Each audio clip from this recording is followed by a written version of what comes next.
Bonjour à tous, Simon Vesperini, bienvenue dans cette nouvelle vidéo. Aujourd'hui, je vais vous dire les 5 raisons qui, pour moi, me pousseraient à vouloir vivre au Vietnam. Après, vous savez que dans mon cas, il n'a jamais été vraiment question, vous savez, enfin ceux qui savent, jamais vraiment question de m'installer à plein temps au Vietnam. Cela dit, l'opportunité d'y passer les hivers, plutôt que de se frapper des hivers en Europe, dans des pays slaves, en Europe du Nord, vous savez, tout ce genre d'endroits en fait où il fait triste en hiver.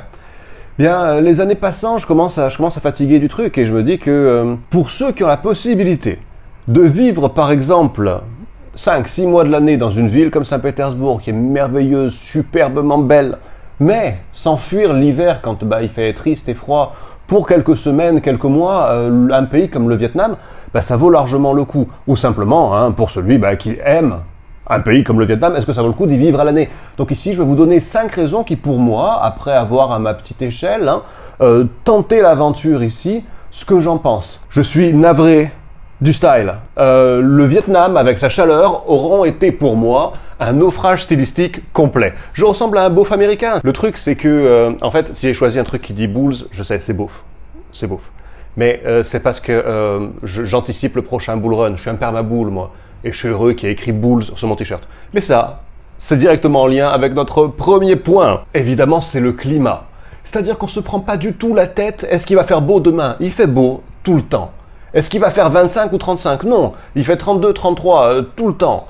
Après, il y a évidemment la saison des pluies. Je ne l'ai pas vécu personnellement. Mais je pense que ça ne change pas grandement la donne au niveau des températures. Demain, à un moment, il va pleuvoir. Oui, mais bon, il va faire beau sinon. Et il va faire chaud. On n'a pas le truc de se dire, tiens, il faut que je mette un bonnet, il faut que je me couvre, comment je m'habille demain? Non. Le problème, il est inverse. Il est qu'en fait, comme on peut se fringuer absolument n'importe comment, et qu'en général, il fait chaud et moite, et on n'a pas envie de se mettre son 31 parce que c'est pas très adapté. Et en plus, les gens sont habillés à la cool ici. Celui qui déboule en costume, ça fait bizarre. On se dit, tiens, d'où il sort? Lui, il travaille à la banque, donc ça peut faire un peu bizarre. Et moi, j'ai fini par être fringué n'importe comment, mais évidemment, c'est un atout majeur pour choisir le Vietnam comme lieu de vie. D'ailleurs, soit dit en passant, si tu regardes cette vidéo et que tu te dis « Ouais, c'est bien beau, Simon, tes histoires de pouvoir vivre où je veux, mais j'ai pas les moyens de vivre où je veux. » À ce moment-là, tu es pas exactement où il faut, mais presque. Ma newsletter Passeport Liberté, c'est là que je partage avec les gens, avec tout le monde, avec les gens qui le veulent en tout cas, et qui me font l'honneur de me rejoindre. On est 4000 et quelques à ce stade. Donc c'est là que je partage les solutions qui m'ont permis à moi de vivre où je voulais dans le monde. Et c'est pas d'hier, je veux dire, ça fait 20 ans quoi. J'ai développé des solutions pour moi. Et parce que j'étais égoïste, mais je me dis que c'est bien de pouvoir les partager avec d'autres qui ont les mêmes aspirations et quelque part des valeurs en commun. Donc je t'attends dans Passeport Liberté, c'est gratuit évidemment, tu te désinscris quand tu veux bien sûr, et c'est le premier en description de cette vidéo. Second point à présent, ici franchement, la vie est facile. Elle est facile, alors encore une fois, pour un expat que j'appellerais affranchi, ce dont on parle dans Passeport Liberté. Celui qui va venir ici pour chercher un job et travailler comme salarié, je sais pas si c'est très facile. Personnellement, j'essaierai pas. Personnellement, franchement, je ne choisirais pas les chouettes pays pour aller y travailler parce qu'en fait, c'est chouette quand tu y travailles pas, je pense. Je pourrais appliquer la même logique à un tas de pays, mais en fait, pour moi, c'est pas là qu'est la question. Je veux dire, ici, la vie est belle quand tu as des revenus confortables pour vivre bien, comme partout ailleurs. Si tu vas avoir Grab, tu vois, voilà, Grab ici c'est l'équivalent de Uber, de Yandex. Donc si tu vas venir ici pour faire le chauffeur Grab et faire le livreur Grab, tu vas avoir une vie de merde en fait, c'est sûr.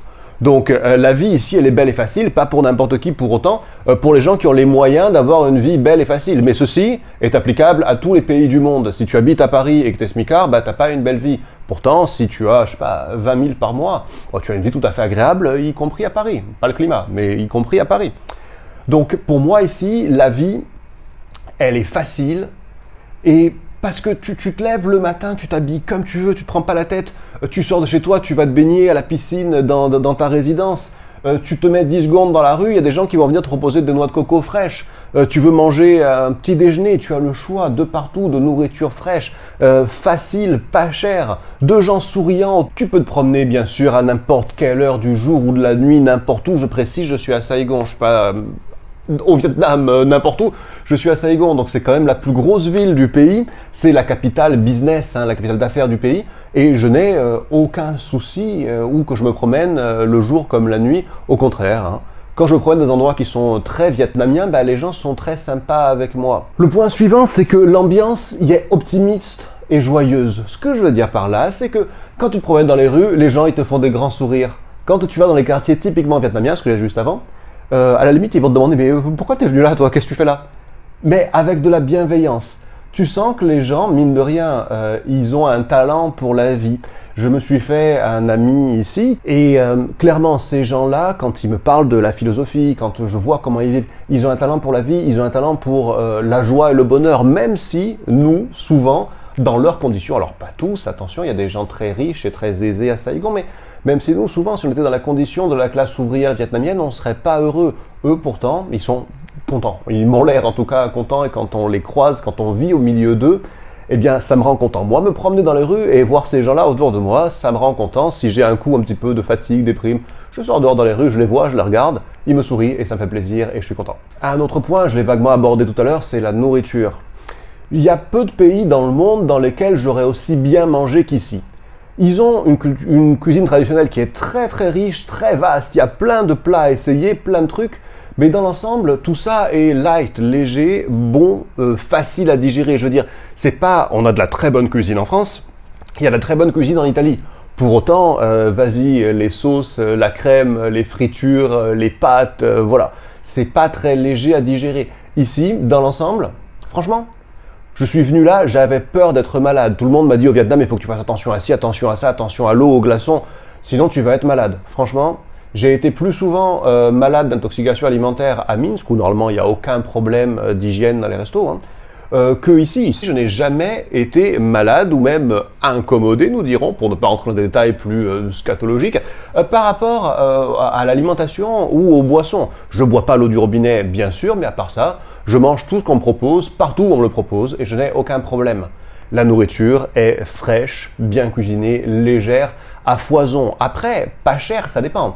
Si tu manges dans un petit restaurant local, dans une petite ruelle, oui, c'est délicieux et c'est pas cher, ouais. Par contre, si tu vas dans les bons restaurants de luxe, il m'est arrivé de me mettre pour 400 € la soirée. Hein. À deux, certes, même, sans même prendre d'alcool, je veux dire, 400 € la soirée.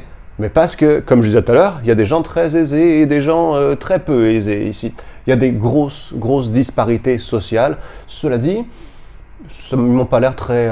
il n'y a pas de gronde sociale. En tout cas, j'ai pas l'impression. Les gens m'ont l'air de vivre heureux et dans une relative harmonie ensemble. Mon dernier point, c'est peut-être un des trucs qui étaient les plus importants pour moi. C'est pas un endroit qui est très mondialisé, très occidentalisé. Je veux dire, c'est pas la Thaïlande à côté, quoi. Les Occidentaux, dans ce genre de pays, j'ai l'impression qu'ils sont une malédiction, en fait. Quand ils arrivent, ils sont une manne financière, oui, mais ils amènent la décadence. Les gens qui arrivent de petits villages du Cambodge, du Vietnam ou de Thaïlande, ils sont prêts à beaucoup de choses en fait pour bénéficier du tourisme et des expats et des étrangers. Et quand on va dans des endroits, j'y vais pas, Dieu m'en préserve, Phuket, Pattaya, ben on voit en fait ce qu'on a fait, nous en tant qu'Occidentaux, on a apporté notre décadence dans ces pays-là. Et Dieu merci, au Vietnam, je n'ai pas vu de choses similaires, en tout cas pas à Saigon. Il existe dans le district 1 la fameuse rue qui s'appelle Bui Vien, où effectivement, c'est la musique à blinde, c'est les prostituées qui t'alpaguent dans les rues, c'est les mecs qui viennent te vendre de la drogue, oui, il y en a. Mais c'est très peu d'endroits en fait. En dehors des 2-3 coins touristiques de la ville, et vraiment 2-3, il n'y en a pas plus que ça, la ville et la vie restent authentiques. Et c'est très agréable parce que du coup, on peut se promener à peu près n'importe où. On est entouré de Viettes, dans un mode de vie Viet, dans des quartiers Viet. Et ils sont malgré tout bienveillants. Alors des fois, j'ai eu des questions amusantes, genre des petits ados qui sont venus me dire « Mais pourquoi t'es venu là, toi? Tu es blanc, qu'est-ce que tu fais ici ?» Je dis « je me promenais. »« Ah d'accord, et où tu vas ?» Je dis « je sais pas, je suis perdu là. »« Ah d'accord. » Il n'y a pas de malveillance. C'est juste qu'ils sont surpris, tiens, il y a un blanc qui est là parmi nous. Cela dit, des trucs qui sont amusants, c'est que si tu vas manger dans un resto très Viet, dans une rue très Viet, et je le précise, c'est peut-être 95% de la ville qui est comme ça, les gens vont se souvenir, tiens, il y a un occidental qui est venu manger là chez nous dans notre resto. Il s'est assis là au milieu de nous, tu sais, il a mangé notre nourriture. et ils sont contents de cet échange, ils sont contents en fait de connecter avec toi. Moi je pensais que ça n'avait de la valeur que pour moi au début, qui découvrais un petit peu la vie locale, mais visiblement ça a de la valeur pour eux aussi. C'est aussi un signe qu'ils n'ont pas été envahis bon, alors ils ont été envahis, ils ont été colonisés les pauvres, mais je veux dire aujourd'hui voilà, ils sont pas envahis par un flot d'étrangers qui soit trop important. En tout cas, en dehors des zones touristiques. Il y a des expats ici, oui, mais le truc c'est que nous, en tant qu'Européens, occidentaux, il y a certains expats qu'on voit comme des locaux, du style des Coréens, on se dit ouais, c'est des Asiates, hein, on les voit pas tout à fait comme des expats, mais évidemment que les Vietnamiens les voient comme des expats. Moi, ce que je vois comme des expats, c'est des blancs comme moi. Ici d'ailleurs, la bien-pensance, les couleurs, ça n'existe pas, non. Hein. Les gens, ils disent, toi, tu es un blanc, tu es blanc. Et ben moi, je le prends pas mal parce qu'en effet, quand je me regarde, je suis blanc. Et en plus, j'ai le t-shirt d'un noir, tu vois. Donc voilà, moi, ça me gêne pas du tout qu'on remarque en fait ma couleur de peau. Et les Asiates, j'ai l'impression qu'ils s'en foutent complètement. Donc ils t'appellent un blanc. Et moi, quand je vois des Occidentaux, des expats en tout cas, je vois des Occidentaux blancs. Et il y a un quartier où il y en a pas mal, mais vraiment, il y a très peu en fait d'immigration, puisque bon, moi quand je vis quelque part, je suis un immigré, hein.